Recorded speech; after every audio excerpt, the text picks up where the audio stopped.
BCCI కొత్త T20 జట్టును ప్రకటించి శ్రేయస్ అయ్యర్ ని కెప్టెన్ గా నియమించింది.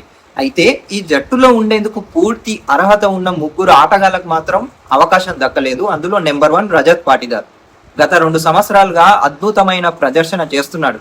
కీలక మ్యాచ్ల్లో రన్స్ కూడా సాధించాడు. అంతేకాకుండా ఆర్సీబీకి వరుసగా 2 ట్రోఫీలు అందించడంలో ముఖ్య పాత్ర పోషించాడు. అయినప్పటికీ సెలెక్టర్లు అతనిని సెలెక్ట్ చేయలేదు. నెంబర్ 2 భువనేశ్వర్ కుమార్ ఈ ఐపీఎల్ సీజన్ లో 28 వికెట్లు తీసి ప్రత్యర్థి బ్యాటర్లను వణికించాడు. అతడు టీ20 జట్టులో అవకాశం పొందడానికి 100% అర్హుడు, కానీ సెలెక్టర్లు ఇతన్ని కూడా సెలెక్ట్ చేయలేడు. ఇక నెక్స్ట్ నెంబర్ 3 సాయి సుదర్శన్. ప్రతి ఐపీఎల్ సీజన్ లోనూ నిలకడగా పరుగులు సాధిస్తున్నాడు. ఈ సీజన్ లో కూడా 722 పరుగులు చేసి తన సత్తా చాటాడు. అయినప్పటికీ అతన్ని కూడా జట్టులోకి తీసుకోలేదు. కొత్త టీ20 జట్టుకు శ్రేయస్ అయ్యర్ కెప్టెన్ గా నియమించబడినట్లు బీసీసీఐ ఇటీవల ప్రకటించింది.